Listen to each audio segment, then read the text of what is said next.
Hola, hola, hola, ¿qué tal? Muy buenos días, mi querido amigo, amiga, hermana, hermano en Cristo, Dios te bendiga.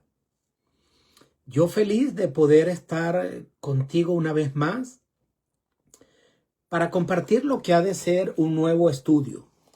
Un estudio que ya en la primera ojeada que he hecho a este folleto que nos va a mantener acá ocupados, unidos en un nuevo estudio de 3 meses que se titula Primera y Segunda a los Corintios. Y me encanta este material porque yo me identifico muchísimo con Pablo y la verdad es uno de los personajes de las Escrituras que más me encanta y que siento que más y más me parezco a él, ¿no? Me encantaría poder llegar a la altura y el nivel que Pablo entonces logró llegar, y es la promesa y es lo que procuro cada día. Entonces vamos a iniciar esta primera lección que se titula El ministerio de Pablo en Corinto. Y a la luz del estudio de hoy, a la luz del estudio de todo este trimestre, nos vamos a dar cuenta que pues el hombre no ha cambiado y el mundo tampoco es que haya cambiado mucho en cuanto a los conflictos y las situaciones difíciles que se presentan. Evidentemente que vivimos en un mundo que va de mal en peor, pero que desde la antigüedad y que desde que entró el pecado al mundo, pues el corazón del hombre sigue siendo el mismo y por ende los problemas que se presentan a nivel familiar, de la sociedad, de las iglesias, pues en su esencia tienen un mismo asidero, ¿no? Es por eso que cuando a alguien se le ocurre hablar de la ya no vigencia de las escrituras por su antigüedad frente a un mundo cambiante, tenemos que decir que jamás y nunca ha perdido ni perderá vigencia, fundamentalmente porque el corazón del hombre sigue siendo el mismo y sigue teniendo la misma necesidad de un cambio radical, de que la obra del Espíritu Santo opere en cada corazón, en cada hogar, en cada iglesia y en la sociedad como la única garantía de que las cosas puedan ser diferentes. A la luz de esta lección también no solo vamos a conocer que quién era Pablo, cuáles eran sus luchas, sus temores y sus desafíos, cómo era la iglesia en aquel entonces, a dónde tuvo él que hacer obra misionera, como en este caso vamos a profundizar sobre cómo era la ciudad de Corinto y los habitantes de esta ciudad.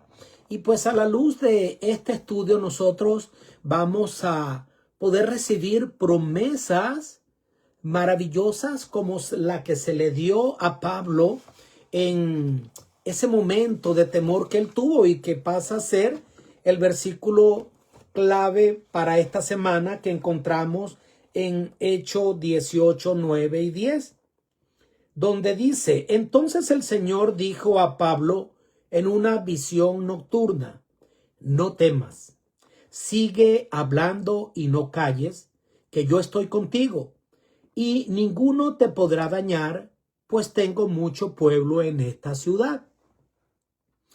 Y ese no temas, vamos luego a revisar dentro de qué contexto se le dijeron estas palabras a Pablo, pero también se le dijo a muchas otras personas, discípulos de Jesús, héroes de fe, y retumba esa misma declaración a ti como padre, a ti como madre, como hijo, como adolescente, como pastor. El Señor te dice: no temas, porque claro está que habrá muchos momentos para sentir temor. Entonces me encanta el estudio de este trimestre y sé que vamos a recibir mucha edificación. ¿Cuántos sienten que Dios les ha llamado para realizar una obra especial.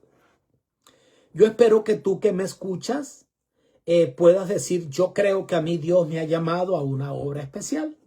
De hecho, no existe ninguna persona que haya llegado a este mundo, que haya sido concebido en el vientre de su madre, que haya venido a este mundo sin un propósito divino.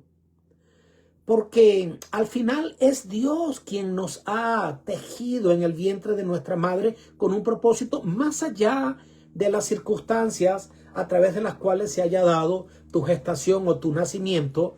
Definitivamente nosotros tenemos un propósito.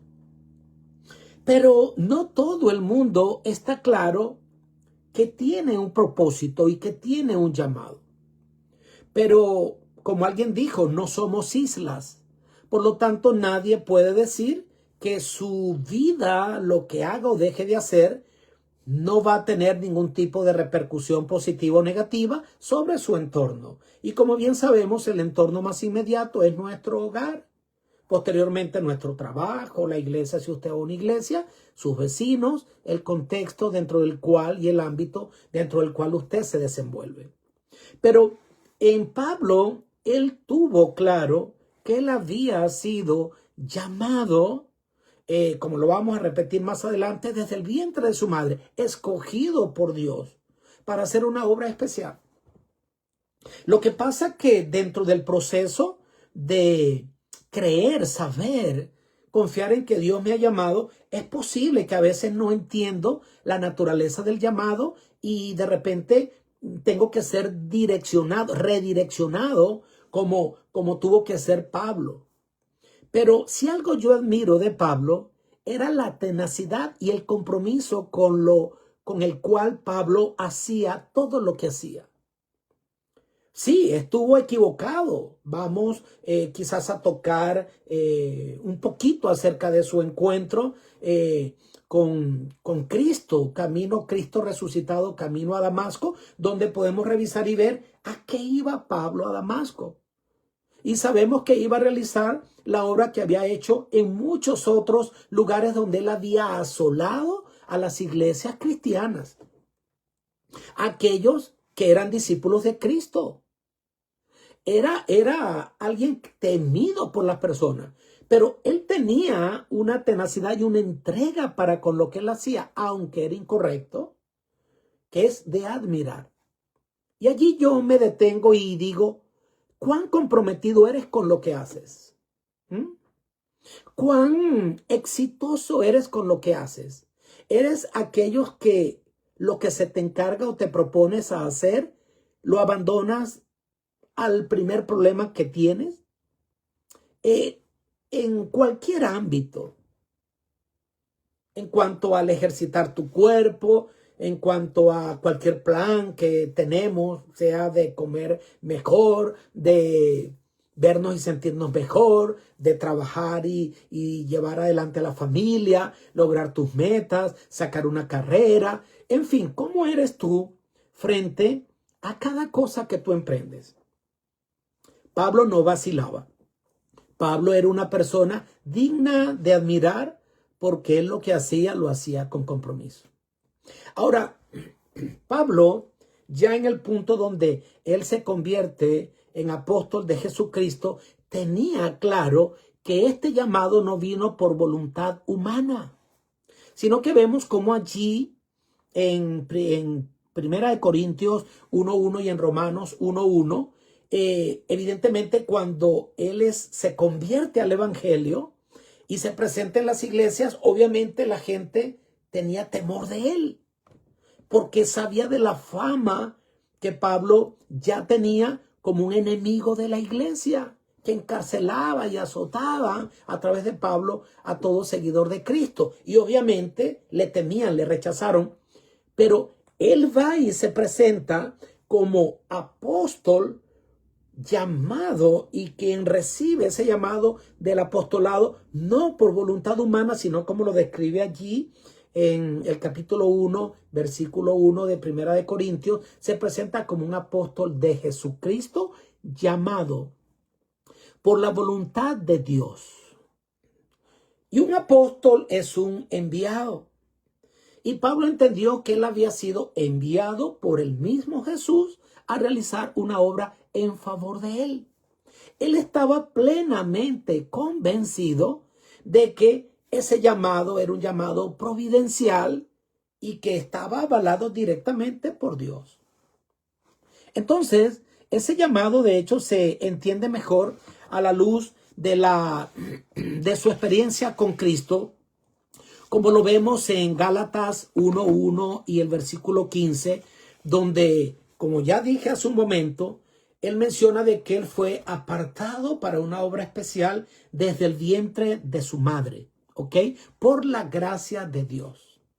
Ahora, como dije, necesitó un redireccionamiento, porque estaba entregado a una causa equivocada que iba en contraposición de aquel que originalmente lo había llamado. Y eso a veces puede ser.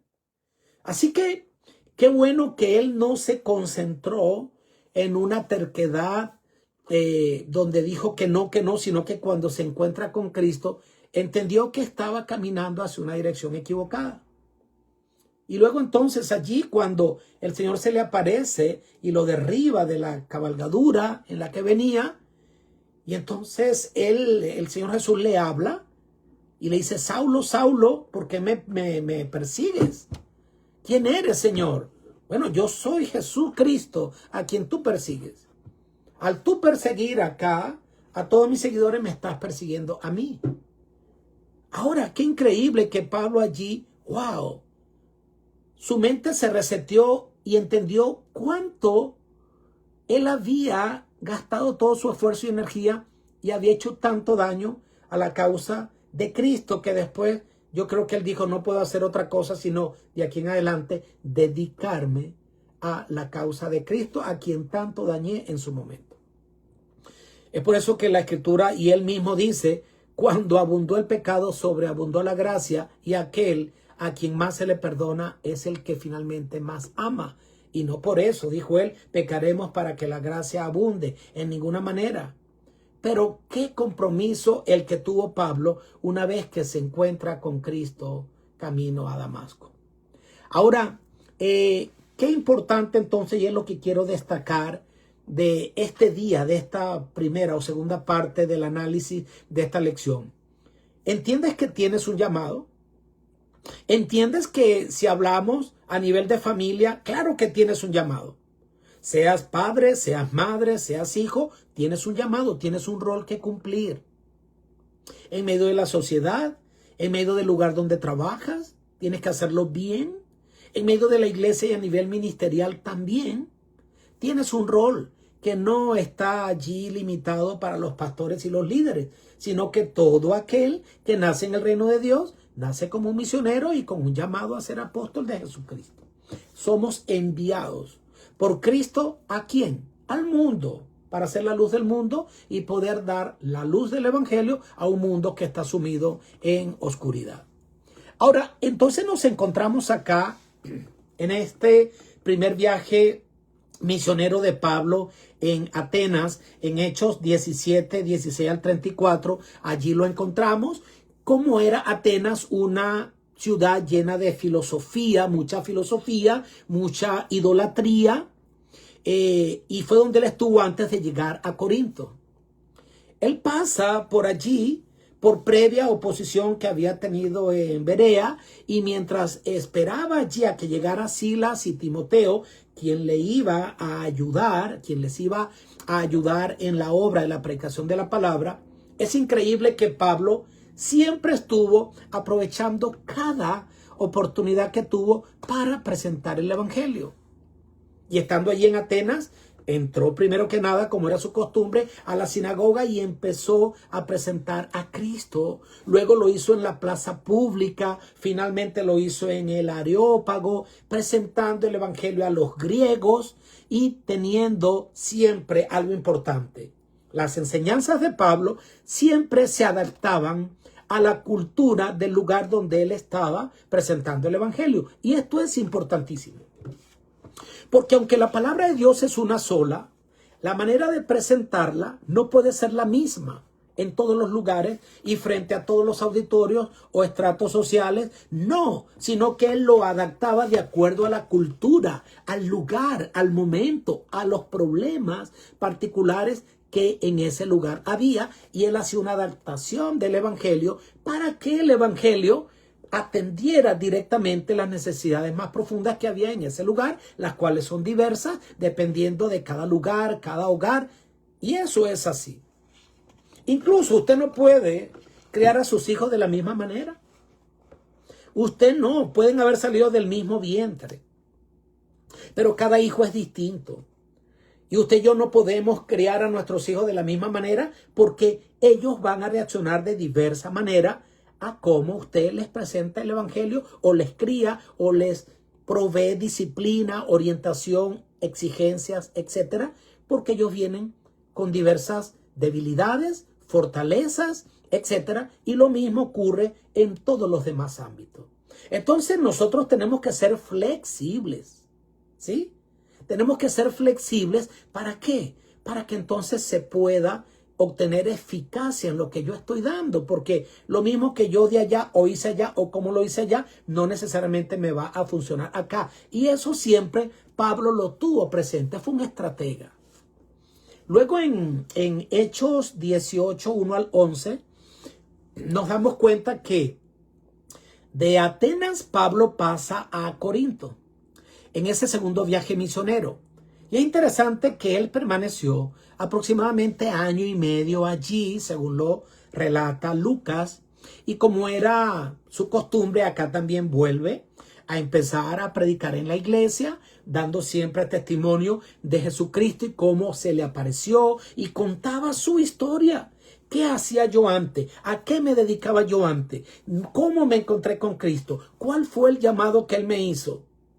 Y eso era, Pablo presentaba su testimonio, cumpliendo el principio que aparece en la Escritura, que es interesante esto, que aparece allí en Romanos 1:16, que primero ordenó el Señor, Jesús a sus discípulos, primero debes ir al judío y luego al gentil, en el orden de cómo debes presentar el evangelio.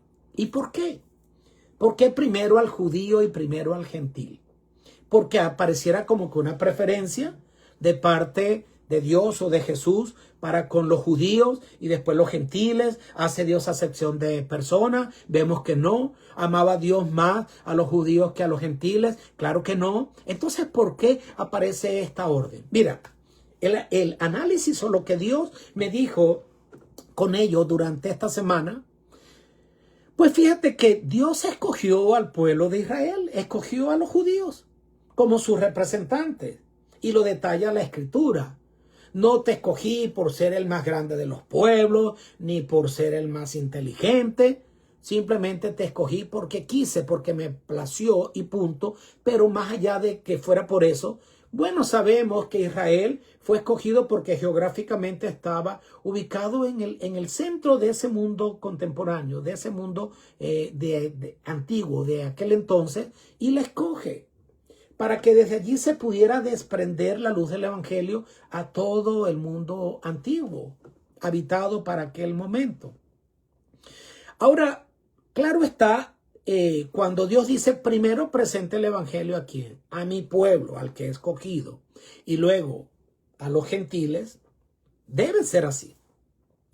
Y es una connotación, o lo traspolo a que usted no puede, sería un error, primero llevar el evangelio a los de afuera, a los que no son de su hogar y de su familia, porque usted no puede ser oscuridad para la casa y luz para el mundo.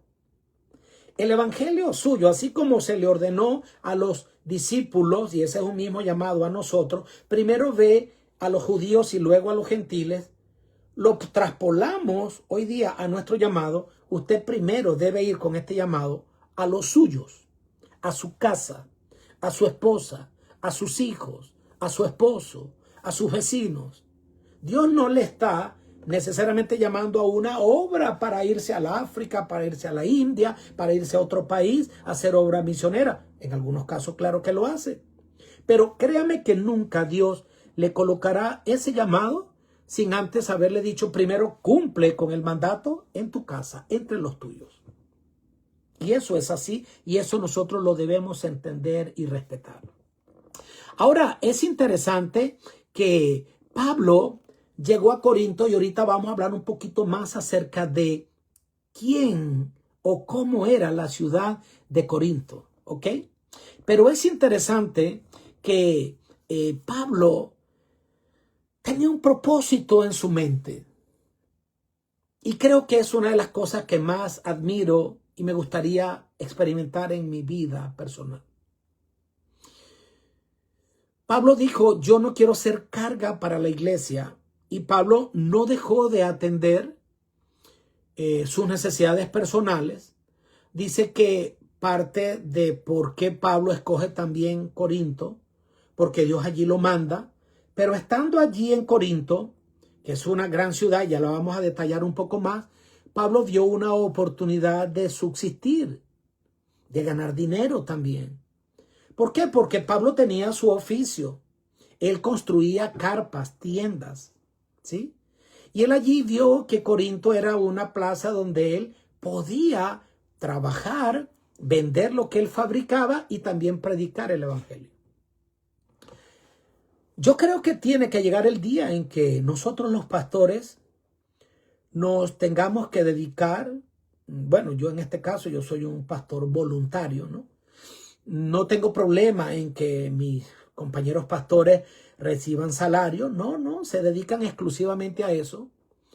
Pero yo sí creo que debería llegar el día en el que todos los pastores estemos involucrados en la obra del Señor y a su vez también trabajemos para el sostén de nuestros hogares y de nuestras necesidades. ¿Ok?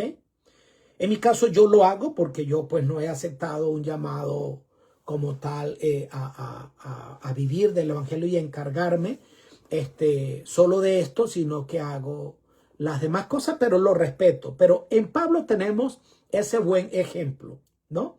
Pablo trabajaba, cubría sus necesidades, dijo no quiero ser carga para la iglesia, sino que más bien se sostenía, ayudaba. Es decir, qué bueno que nosotros podamos aupar los ministerios de sostén propio, que existen muchos en nuestra iglesia y bueno, por supuesto, nuestra organización también funciona con llamados tiempo completo para los pastores que se dedican solo a la obra. Eso está bien, pero yo creo que qué bueno el ejemplo de Pablo. Es lo que al final quiero resaltar. Pablo fue un hombre que trabajó con sus manos, tenía un oficio, sabía hacer algo, vivía de eso y presentaba y predicaba el evangelio por donde quiera que iba. Ahora, la prioridad de Pablo, y es lo que quisiera que se convirtiera en la prioridad de mi vida, era presentar el evangelio. Es decir, Pablo no vivía para trabajar monetariamente hablando o terrenalmente hablando, sino para trabajar atendiendo los asuntos del reino y entre tanto lo hacía, también trabajaba para sostenerse y llevar adelante su vida terrenal y personal. Y quizás eso nos falta mucho a nosotros. Me falta a mí. Porque tal vez, obviamente, tal vez no. Trabajo mucho más para atender mis necesidades económicas y las de mi familia y prosperar y seguir adelante que para presentar el evangelio. Aunque he entendido a la luz de Pablo, y así trato de hacerlo en medio de mi ejercicio profesional, en mis labores que hago, de presentar a Cristo, y es el punto importante. Es entender que mi labor pastoral o ministerial, usted no tiene que ser pastor para entender que tiene un llamado, como ya lo dijimos, no se puede concentrar solo a un día en específico, a un horario específico, a una exigencia específica, si usted recibe una remuneración, sino que el evangelio usted lo debe presentar como lo presentaba Pablo. Pablo presentaba el evangelio en medio de todo lo que él hacía. Todas las horas de Pablo estaban dedicadas a presentar el evangelio. Yo le aseguro que cuando Pablo iba y ofrecía su producto y las tiendas y las carpas que él construía, él dejaba un testimonio.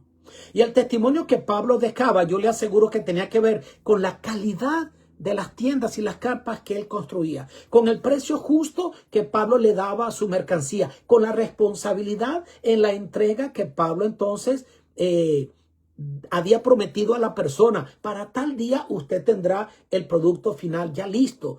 Yo creo que nos falta tanto de esto. Porque es que creemos que solo predicamos desde un púlpito o como yo lo hago acá a través de las redes. Pero recuerda que el llamado es a predicar el evangelio por testimonio. Tú das un testimonio a favor del evangelio y atiendes los asuntos del reino en cómo tú te desenvuelves en todo lo que haces en tu cotidianidad. Cuán responsable eres, cuán eficiente eres en el trabajo que tú haces.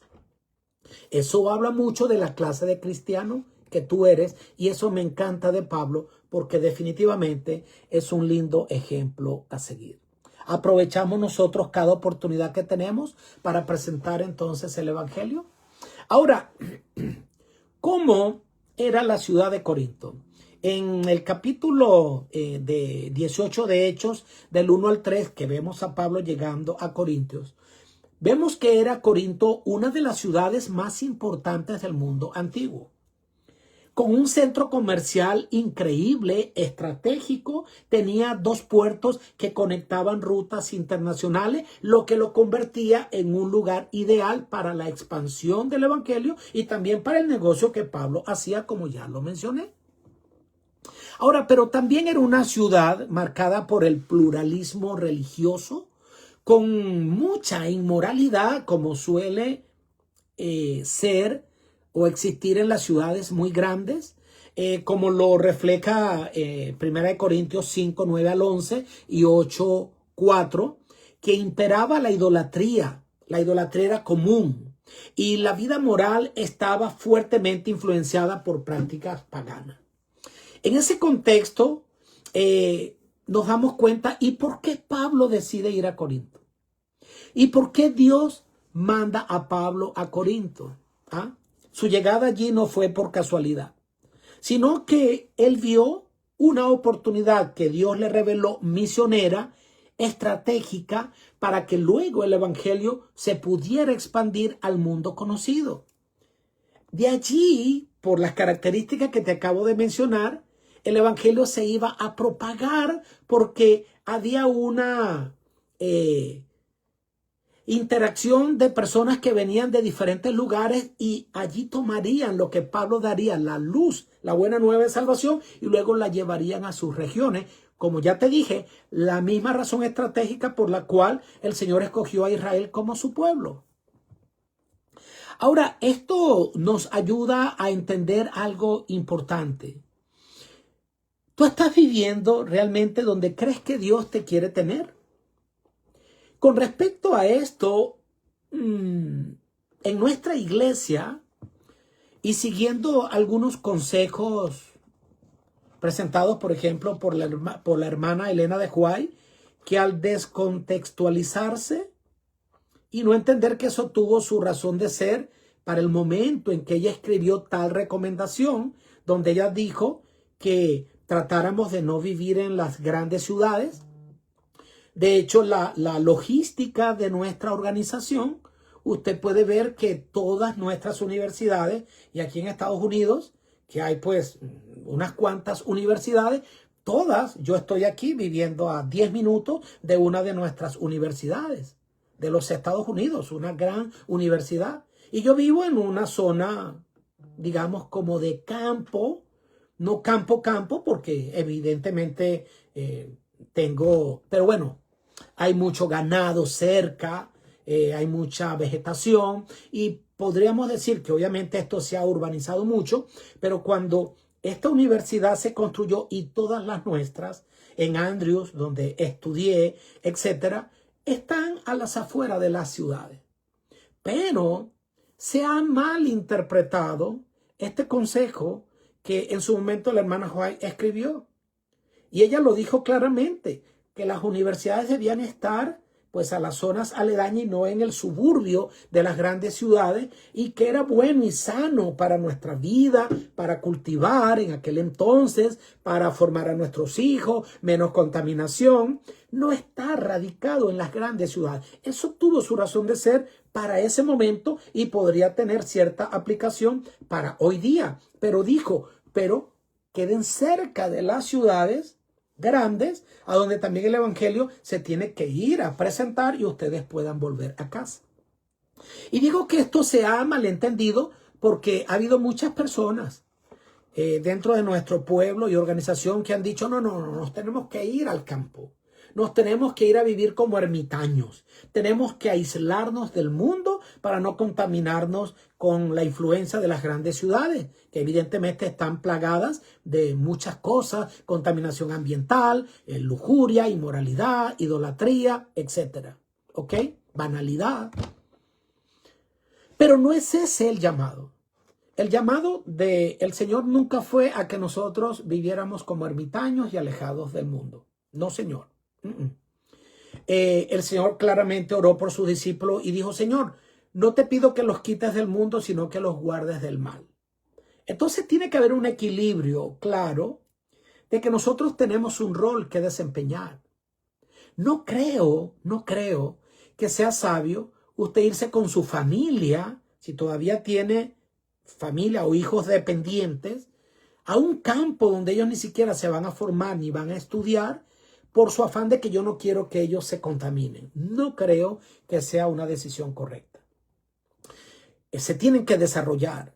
Tenemos que entender que tenemos que estar en contacto con, obviamente, con todas esas personas que necesitan ser alcanzadas. Ese es el propósito divino. En este sentido, Corinto sí era una gran ciudad con una influencia fuerte, negativamente hablando, pero que a la vez iba a tener una influencia poderosa en el buen sentido de la palabra una vez que allí se presentara el evangelio. Y esto iba a servir como punto de partida para que el evangelio se propagara. Ahora, ¿tuvo Pablo allí dificultades?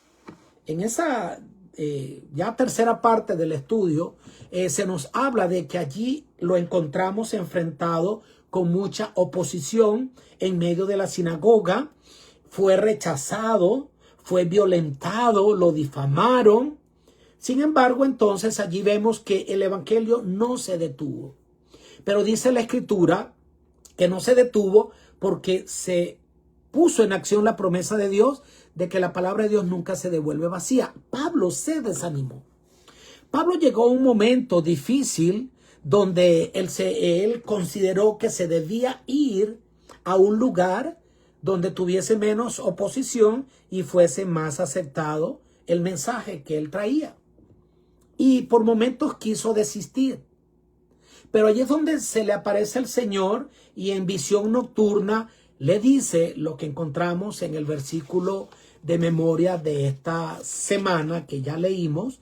Entonces el Señor le dijo a Pablo en visión nocturna, no temas, sigue hablando y no calles, que yo estoy contigo y ninguno te podrá dañar, pues tengo mucho pueblo en esta ciudad. Tengo mucho pueblo en esta ciudad. A veces usted quiere hacer acepción de persona, creer que allí no hay nadie que vaya a aceptar el evangelio, y resulta que eso no depende de usted. Pablo se quedó 1 año y medio más en este lugar y posiblemente creyó que su obra allí no fructificaría, pero el que ésta fructifique o no, no correspondía ni a Pablo, ni te corresponde ni a ti, ni a mí. No nos corresponde. La obra del sembrador es ir a esparcir la semilla y es obra del Espíritu Santo hacer que ésta germine. Alguna caerá entre los espinos, fuera del camino, entre las piedras, pero claro que habrá mucha buena semilla que va a dar fruto, como le dijo el Dios a Pablo. Tienes que quedarte. ¿Por qué? Porque aquí hay mucha gente que sí va a aceptar, aunque tú no lo estés viendo, ¿ok? Y por eso se quedó allí y fue así. Fíjate tú cómo la obra del Espíritu Santo es silenciosa. Y allí Pablo, sin saberlo, dice que allí hubo un hombre que fue ganado por el poder del evangelio. Crispo y su familia, un hombre de influencia que hizo que la obra fructificara en toda la región de Corinto. ¿Por qué? Porque la palabra de Dios no se devuelve vacía. ¿Hubo conflictos? Sí. Posterior a que ya Pablo se fue de allí y dejó una buena semilla sembrada, la obra no fue perfecta. Siguió habiendo desafíos y problemas que después llegaban esa información a Pablo de todos los problemas que ahora, cuando él ya no estaba en esta iglesia naciente que iba creciendo, claro está, mire, iglesia pequeña, problema pequeño. Iglesia grande, problemas grandes y mucho más. Muchacho chiquito, problema chiquito. Muchacho grande, hijo grande, problema grande. Esto es así, ¿ok? Ahora, qué bueno es, y de allí nacen las cartas de Pablo, que no todas las tenemos con nosotros. Se cree que hubo otras cartas que Pablo escribió a los corintios antes de las que tenemos registradas en la palabra, en medio de estas dos cartas que tenemos compiladas en las escrituras y posterior, pero que no tenemos acá. Estudios eruditos dicen que hubo más cartas contundentes donde Pablo señaló problemas digamos, les tuvo que hablar fuerte y duro frente a problemas que allí habían problemas de inmoralidad, porque claro, había una zona llena de inmoralidad, problemas de desunión, de crítica, problemas sobre si se debía o no comer cosas sacrificadas a los ídolos, problemas con el matrimonio, y entonces allí nos damos cuenta que Pablo estuvo atendiendo todas esas cosas. Todas esas cosas Pablo las estuvo atendiendo y por eso vemos que desde el capítulo 1 al 6 Pablo habla acerca de correcciones pastorales muy profundas, pero luego desde el 7 en adelante eran sobre preguntas concretas, como ya dije. Pero era para mostrar que el ministerio no puede ser superficial, ni distante, ni acaba el ministerio una vez que usted le ha presentado el evangelio a alguien. La obra no acaba allí. Mira cuán incoherentes somos. Usted va y le quiere presentar el evangelio. Habíamos hablado unas semanas atrás que el método que debemos utilizar es el método de Cristo. Es el mejor, es el que da más resultados. ¿Por qué? Porque Cristo se acercaba a las personas como quien deseaba hacerles el bien. Les amaba, atendía sus necesidades, suplía sus necesidades.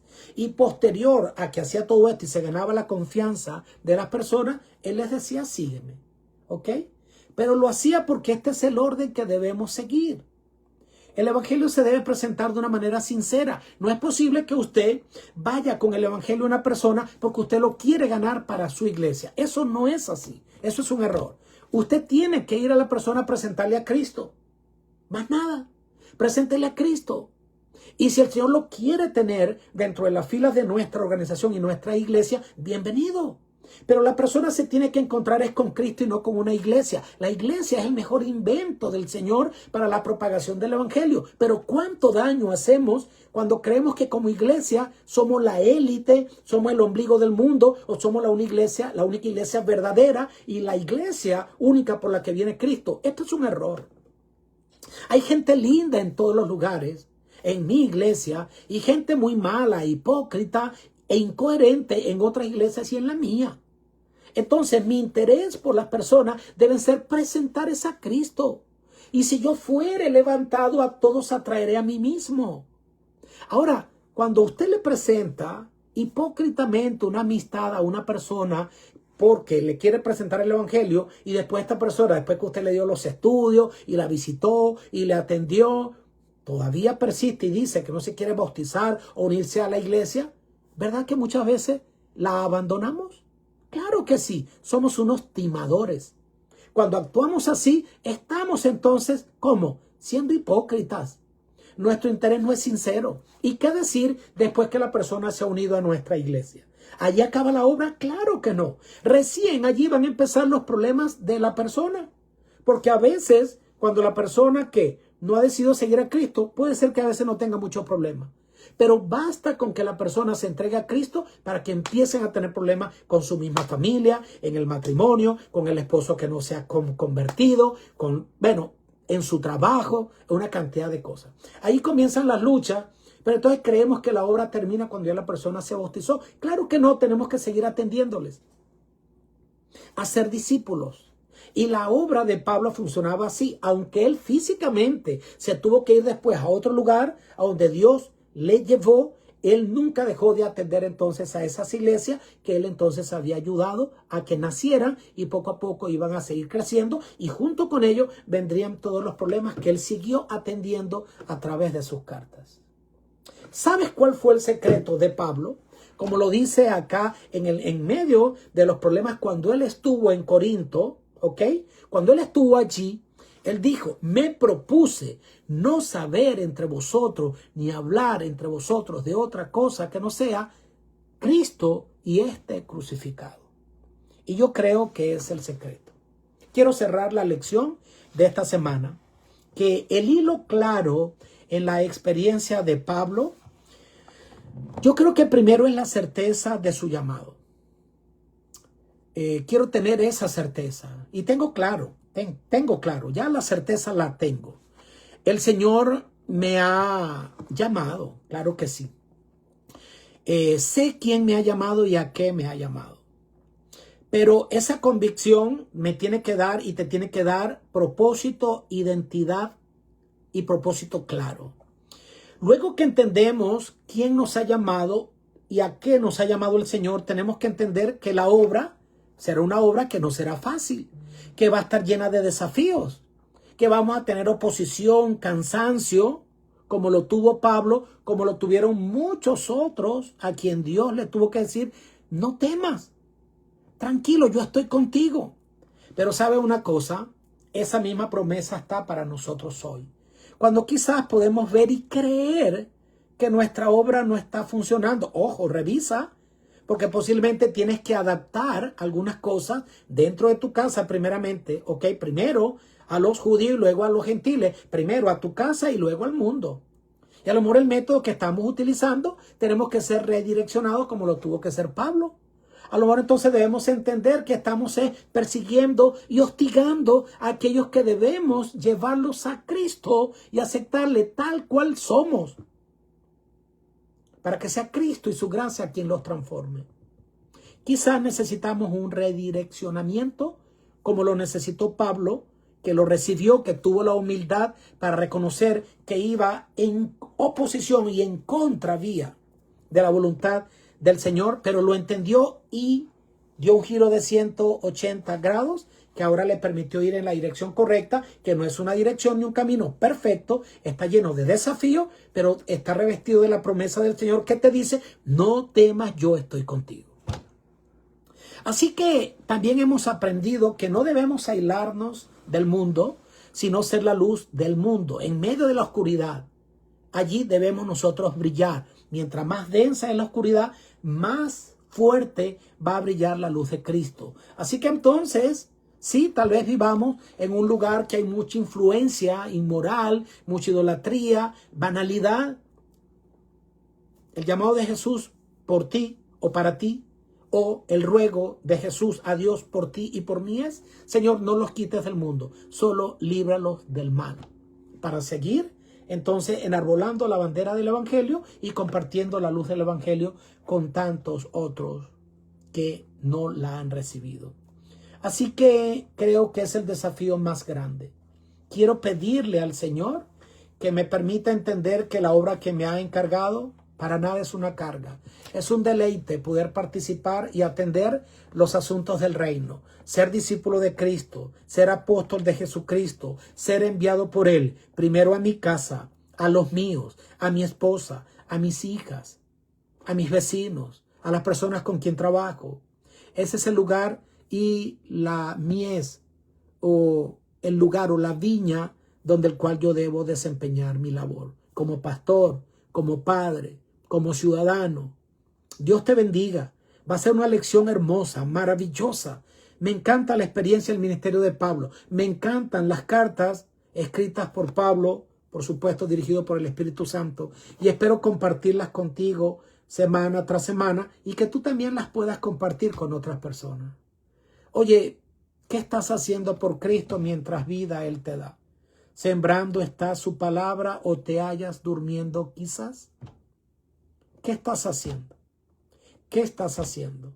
Su vida Él dio por ti y tú, ¿qué le darás? Quiere el Señor que entendamos que tenemos una obra que hacer. No podemos dejar de presentar esta palabra y este evangelio que pues ha transformado, ha beneficiado mi vida y quiero que beneficie la tuya. No tengo una vida perfecta. Soy una persona imperfecta con un hogar imperfecto. Pero ¿qué sería de mi vida sin Cristo? ¿Qué sería de mi vida sin Cristo? Por eso no me puedo callar. Por eso seguiré compartiendo la palabra. Compártela. Contenidos que valgan la pena. Si quieres, comparte este contenido. Mi perspectiva o mis expectativas para nada son convertirme yo en un youtuber viral. Difícilmente llegue a hacerlo porque esto no es nice. Esto no es lo que gusta. Este no es el contenido que a la gente le gusta compartir. Pero no importa. Cada semana yo veo que allí hay, no sé, 50, 60 personas, algunos que lo comparten. Y créeme que en ocasiones he sentido que a veces como que no vale mucho la pena. Oh, año y medio en esto. Y pues no hay 60 suscriptores en el canal de YouTube. Otros tantos, decenas que lo ven por la transmisión en Facebook.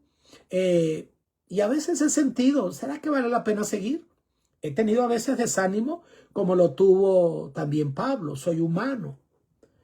Pero luego he entendido que si una vida es tan cara para el cielo, que no es frase cliché, si un solo ser humano hubiese necesitado que Cristo hubiese venido a morir por él en la cruz, el cielo no hubiese escatimado, Dios no hubiese escatimado a su único hijo por salvarte a ti.